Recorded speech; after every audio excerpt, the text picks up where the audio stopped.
But anyway, I thought we were here to honor Nicky. We should be talking about Oh, Nicky yes, Winton. but it's all part of it, isn't it? I mean, it's not about us. What other questions have you got? Can I ask you, this is Vera+Gissing a question? Do you ever wish you never left Czechoslovakia? Have you ever wished that you would like to go back? Because, of course, I love the country. I still love the country. But having lost my parents, I mean, I was there for, how long were we there? About 1945. 3.5 years. We were there till 1945. Yeah, yes. We were there 6 yes, years. We 6 were there years. together 6 6 years. And then with the communists, you know, I didn't wish it anymore. By the time that it was free of communism, I was married to an Englishman, I had children, my home was here, and by then also we had organized reunions ourselves. We were able to meet, remember the years, share the grief as well, because those of us who were Jewish, nearly all of us had lost our families, and we're more like brothers and sisters, aren't we? Yes. We always were and always will be. And it's something very, very precious and very, very lasting. And I feel also I paid a tribute to my parents because I wrote diligently in my diaries my thoughts, my hopes, my prayers, my naughtiness, you know, the whole damn lot. And the book is sort of like a Bible to many schools, and as I said, even it's now it's come out in Japanese. So, and I couldn't see if it's well written or not. But no, I mean, Milena here, the Czech Republic, and Slovak Republic, you've all the time here. You know, you sort of belong to the whole. Well, I've introduced a lot of English people to this country. I bring groups over from England because very often English people think, you know, they mix up Czechoslovakia and Yugoslavia, but now they're learning. No, we all do what we say our own thing. Since we left, we try to help others in our own way, I suppose. And Well, my answer would be slightly different. go on. Sorry. My answer would be slightly different. First of all, I was a refugee from Hitler and Tissot. Then I was a refugee from communism. So I felt rejected by this country twice. And I went to Canada, and I became a journalist. And because of my experiences here as a child, I mean, here I was, I don't know, 9, 10 years old, and I could tell you who was the regent of Hungary, the foreign minister of Poland, General Sirovi, who was the general in charge here, you name it, Hacha. I knew all, as a little kid, all the events of the day, political events that little kids should not bother their little heads with. I was aware of because there weren't something that was happening out there, some sort of politicians. These people were Affecting your life. affecting my life. So that's how I got interested in journalism. And once I got interested in journalism, it wasn't just here, it wasn't just Canada. I've worked all over the world. I've lived in Hong Kong, in Paris, in Berlin, in Washington, all over the world. And You forgot Canada. And I only came really back to Canada when I got to be old. Yeah. I'm now living in Canada, retired, or semi-retired anyway. And we And my as family is there. My grandchildren are there. I love to come and visit. But no, this is no longer my home. and we as children, we are now in 11 different countries all over the world. Yes. And we still keep in touch. We meet. I mean, not long ago, And the children of the children and great-grandchildren of the children, Nicky's children, we were 669. There are now more than 5,000 of us. Yes. So he is the grandfather and great-grandfather to 5,000 people. Yes. We owe him the life of all those children, don't we? Ah, it's quite a thought, isn't it? You Very, know? very few of us actually. There is one living in Bratislava who made his home here. He actually wasn't one of Nicker's children, but he came to England through the army. It's a different story because the Czech army came over in 1940, and he was a chemist, and he came back, and he has lived in Bratislava all his life, and he's called Jan Čaplovič, not the other Mr. Čaplovič. This is Jan Čaplovič, who's a chemist, and we'll be meeting with him this evening. No, yes, this evening. Yeah. Yes, he's coming. So there is actually someone living here who's lived here all the time since the war, and perhaps you might like to find him and talk to him about his experiences. It was just that he wasn't one of our group, but we're all in touch. I'm sure you've got him in your autograph book. Oh, yeah. Yes, Vera's got her autograph book, which goes back to school. I left mine at home. You could We've have a got look at Joe's it. I've even names got in it. President Benes, Yes. the first one. Yes, first I've got one. the same one. Yes. Yeah. I did such a thing. You know, I was very patriotic and very lonely for my parents and everything. And the first Christmas in England, I wrote a card to President Benes in London, because by then Dunkirk was over and the troops were in England. And I voiced my Homesickness. not so much my homesickness, and also I was absolutely sure that President Benes would lead us back into our beloved free country. And I got a visiting card back from him, and I was so proud of this. And anyway, then I heard that there were Czech soldiers and airmen coming to give a concert in Liverpool. And I nagged my adoptive father, my English father, to take me there. And I must have had a brainwave, because I took the visiting card with me. And in the interval, I just marched to the sort of seat where he was sitting with his wife, and there were 2 soldiers on guard. And I showed them the visiting card, and I said, prosím, můžete říct panu prezidentovi, že Věra Diamantová chce s ním mluvit. You know, can you imagine? And, you know, they just looked at me astounded, and President Benes remembered the little letter I sent him, and he asked me to sit with him and his wife, you know, to the end of the performance. And he asked me, was I looked after well, was I happy? And I said, well, as happy as I can be. And what do you miss most? And I said, well, apart from my parents, I wish so much I could carry on with the Czech education, that I could be among Czech children. And he said, but you can be. There's a school just for this purpose that's been established in England. And, you know, if you like, I'll get you in there. And 2 weeks later, I was walking up the steps in Abernant. Yeah. Yes. That's where we all. course, That's where we all yes. met again. And so, you know, we're like a family. We really are like Yes. a family. So many things which didn't happen to others who didn't hear of the school, you know, and many had forgotten their Czech. But no, it was wonderful, wasn't it? Yes. Wonderful. Let's talk about Nikki, though. Yes. Let's okay. talk. This is about Definitely. Nikki. This is not about us. Yeah. You know, Sorry. we were the beneficiaries. Yes, That's but it good. was important. Let's yes. Basic thing you have to remember about Nicky Winton, that this is something he did. Yeah. Something when the war started that he forgot. Something he put all the paperwork into the attic, and it just lay there Talked about. for 5 decades. He didn't even tell his wife what he had done. And then she went through these things and found them and said, what's this?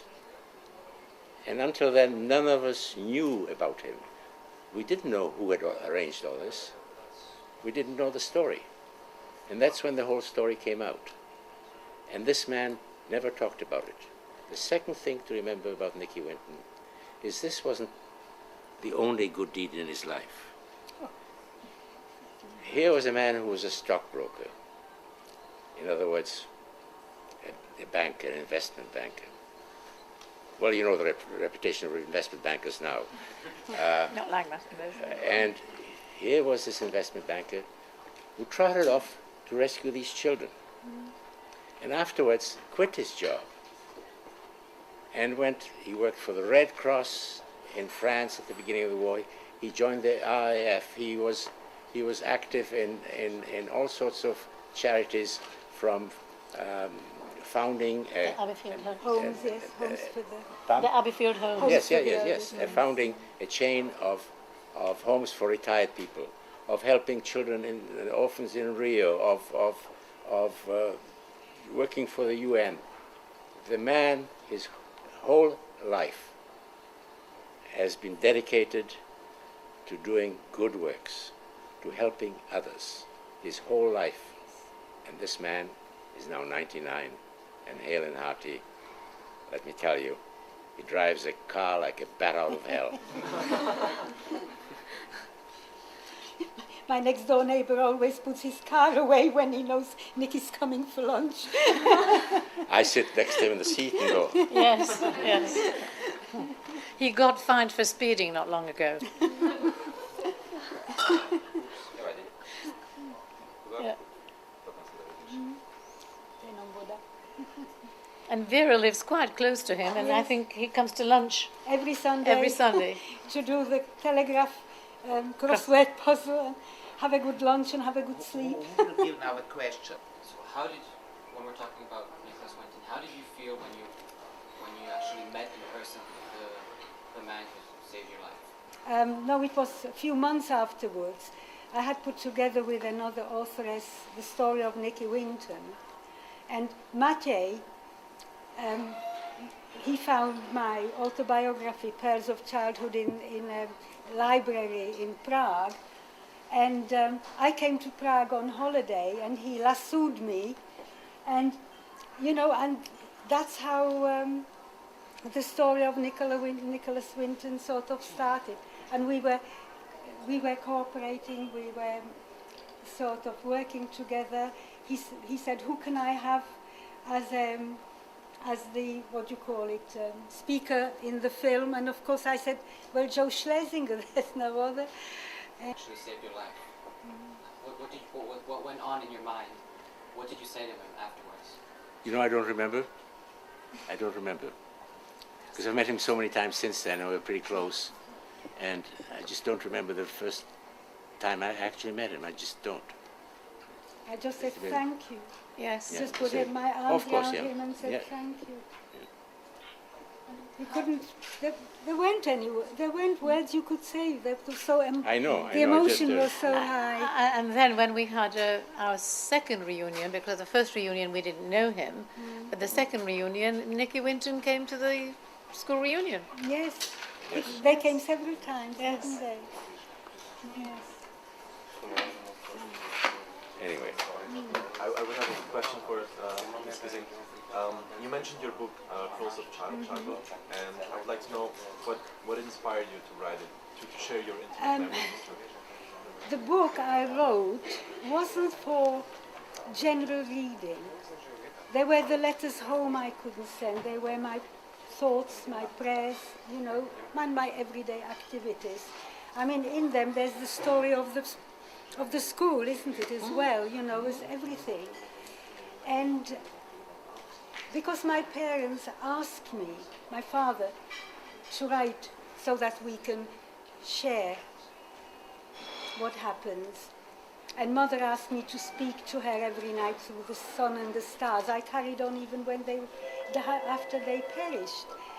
And I just carried on because it gave me sort of an inner peace. I still felt to them close, even though they were dead, you know.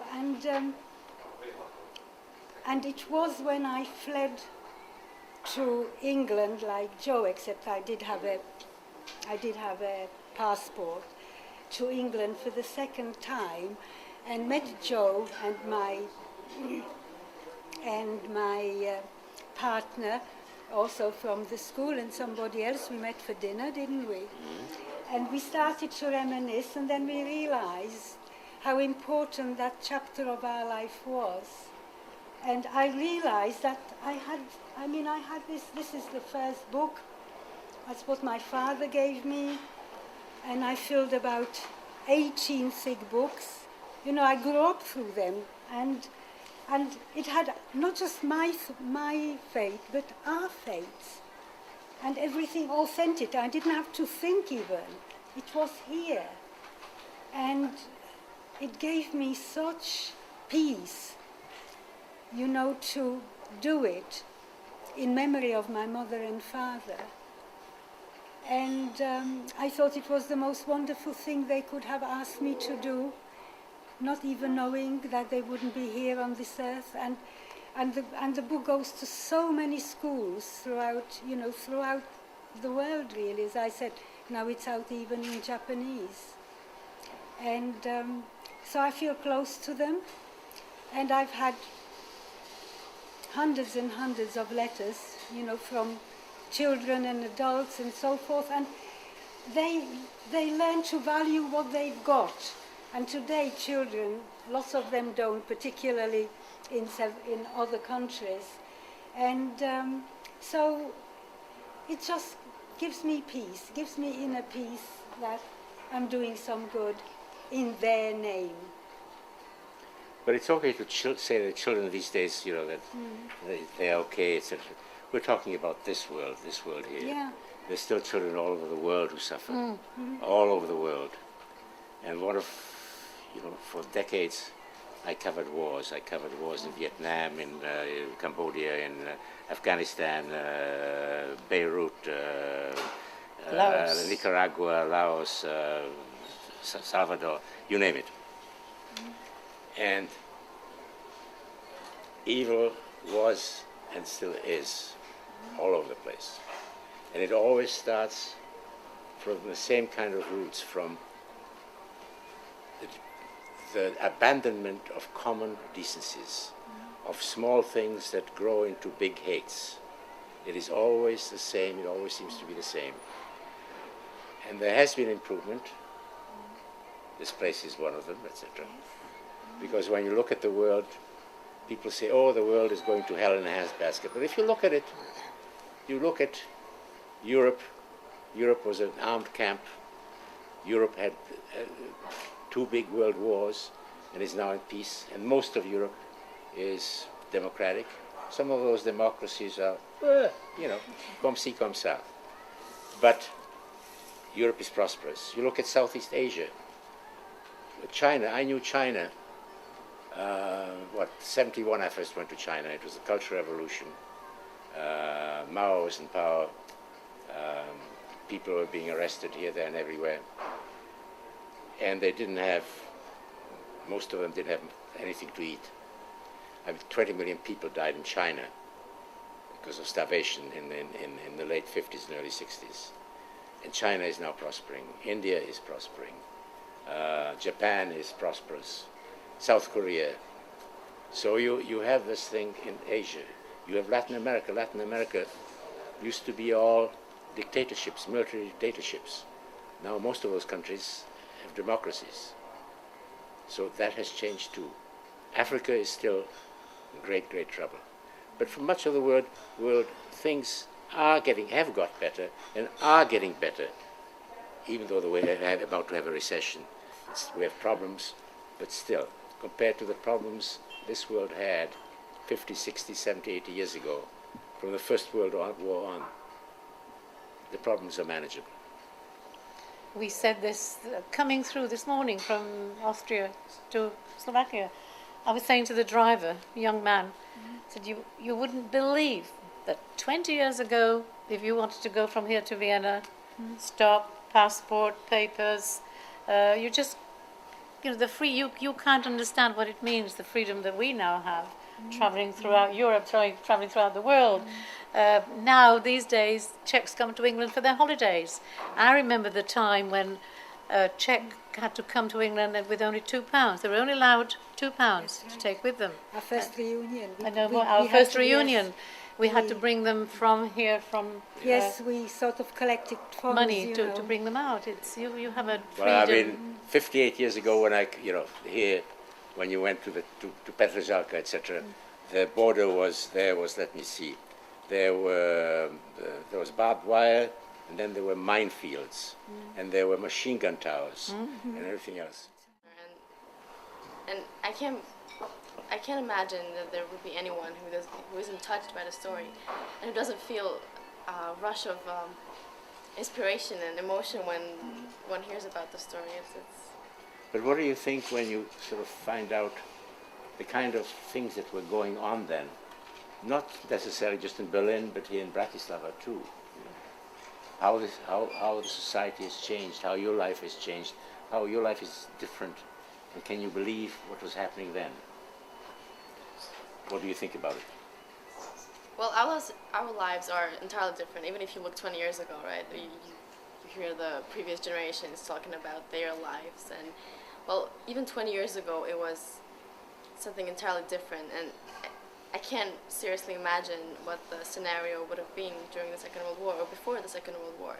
Because, as for example, Vera mentioned, you said Prague was an extremely nationalistic. The mood was so proud. You were proud to be a Czech, right? You were proud to live there, and then it's different now. People don't realize, the value of being Slovak, the value of being here, being free. It's unimaginable. It's really different. It's way too modern, I think. Do your parents talk to you about their past? Have your parents told you what it was like? Sorry. Nadia, can I get you just to give us your first and last name, please? Oh. Yes, thank you. Victoria Mesanos. You said, okay, the Slovaks are not as nationalistic. I still remember, Slovak som a Slovak budom, černe čiží nosi budom. And then I remember, now my father was from Bratislava, and he spoke Slovak, Hungarian, German. I mean, everybody in this town spoke all sorts of languages, etc. But my mother came from Drazhany, from Dresden, from Germany. She was raised there. She was born in Prague and raised there. And one of the songs that you wouldn't know was then, and let me just sort of remember it, how it went.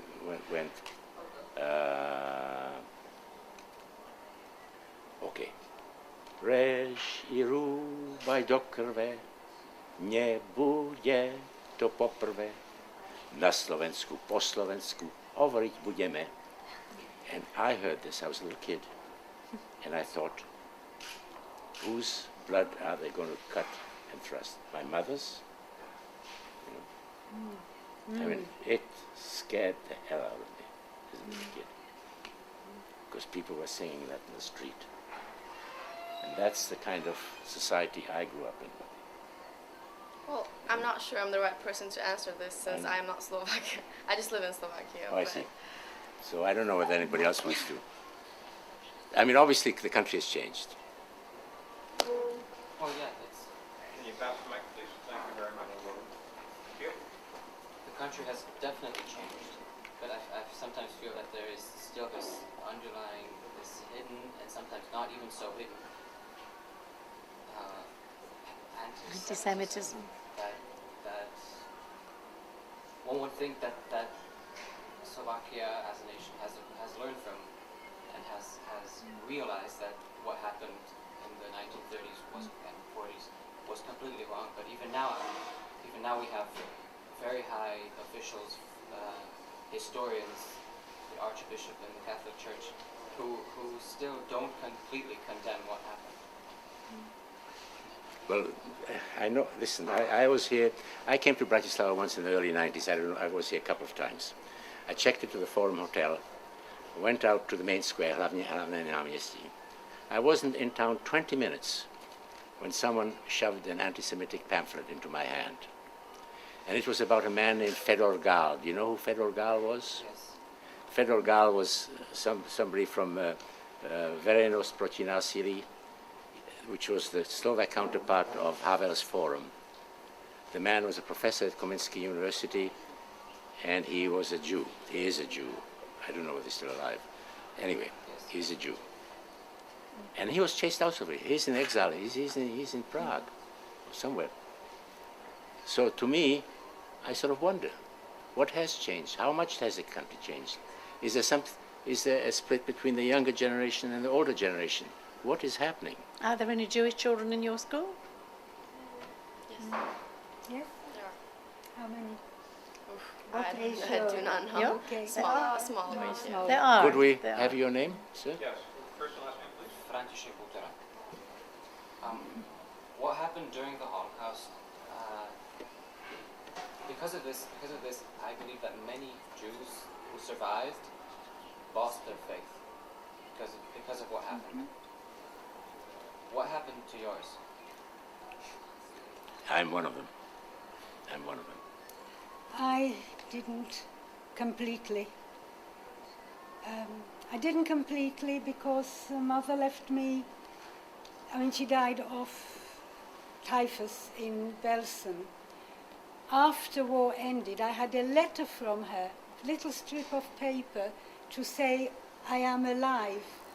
I look forward, given to me by some soldier, English soldier probably, who liberated the camp. I was the only child in our school to hear, and everyone was so pleased for me and happy for me, and I thank God every day. That's one thing that I so prayed for, so much wanted to be reunited. And I wanted to get back to Prague as quickly as possible. And then only a... Don't sleep. What? No, it's okay. And then just a little while later, I had a letter from another woman in the camps who said that unfortunately, though mother had survived Belsen, she died 6 days later from typhus. And I had 2 young cousins, the ones who were on that train which was not allowed to leave because Hitler invaded. And they were on that train which was the biggest train, wasn't it? I think biggest That's when the number. war started, you mean? And that's when war started, and nobody was allowed to leave. And my cousins also perished in Belsen after war ended. So 3 people from my family died when the hostilities ended, and that was very, very difficult to take in and to accept. Very difficult. So what happened to your faith? Yes, I lost faith. I lost faith for quite some time. I went back to England, and then later on I came back to Prague for a little holiday, and I just want to tell you this because that sort of really pushed me away sort of from Czechoslovakia, because I was there with Jula, who was a mate of ours from the Czech school. And I had 2 young children, and we went on the river Vltava and had a lovely time. And the captain, heard us speaking English, and he opened a bottle of wine, and I said, what a lovely day it is, and what a nice boat it was, and we reminisced a bit. And he said, oh yes, the war years, they weren't good at all. The only good thing Hitler did was to get rid of so many Jews. And that finished me off. That really finished me off. Okay, there's one thing to be said. This is not about Jews. No. This is not about Jews. Anti-Semitism is kind of, if you will, a metaphor for things. Anti-Semitism is one of those things of hating the other, whatever the other may be, whether it is in Austria and he's a refugee from Yugoslavia, whether he's a gypsy, whether he's something else. It is a sign of the immaturity of a society. You now have here in Slovakia a country that aspires to be a member of the European Union, a union that is formed of all sorts of nationalities.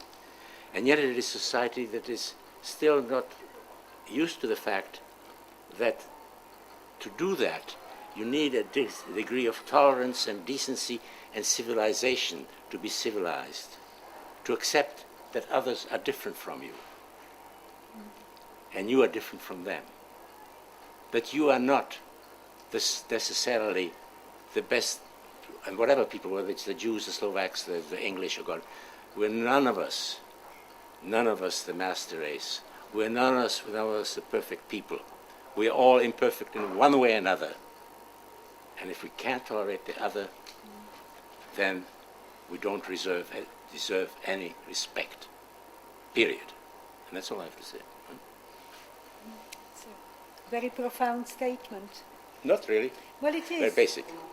Okay. Which had a petrol station, a gasoline station. And there were no refineries in Bratislava. The refined gasoline came by barges from Romania and was sold, and he sold it here.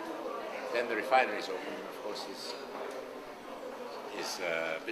main business was supplying schools and hospitals with cleaning materials. And he had this sign, and it was in the window of the shop. There was one black guy in a Hawaiian hulu skirt showing up, he was leaning over. The other guy was scrubbing his backside, and the backside was white. And nobody in this town thought it was racist because nobody saw it. There were no blacks. Gypsies and Jews were one thing, but blacks was that kind of exotic.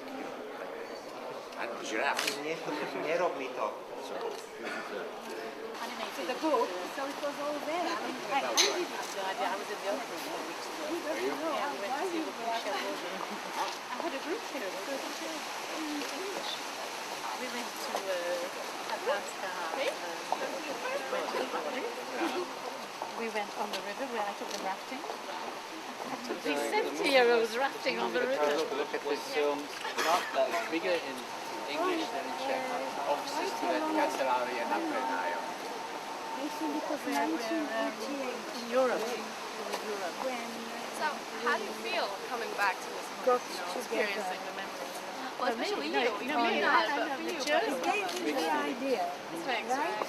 And But do you feel like a bittersweet?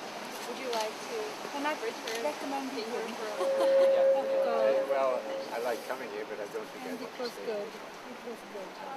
Matter of fact, the whole, Whether you go to Havana,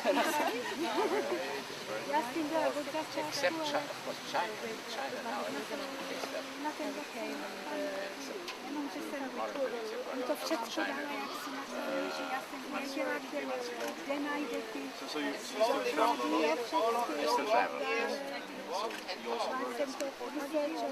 yes, but no, I don't work as a music bookman. I do documentaries, things like that, commentaries. about a particular area of No, about American politics, about China, about, I don't know. Whatever. Okay, I know, this is just... You have to deal with us. I say, Joe, I said, should we start dancing the can or something, you know? Well, shall we? Yes. Definitely has attitude. Chablash. This looks like it's all been done lately. Yes, this is all new. All this. And they found another Bratislava underneath, you know, when they started digging. Yeah? To víte, že tady našli celý nový město. Když tady kopali v Bratislavě. Já nevím, ale mě říkali, že když začali kopat, tak pod našli další 30. To se mě potřeba. No, you should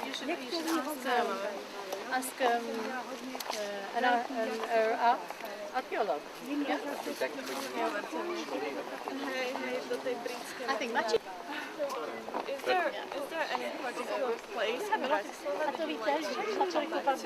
Well, I'm going to see my old home on Venturska. And, I want to walk up to the Šalska brana and maybe walk up down the corridor.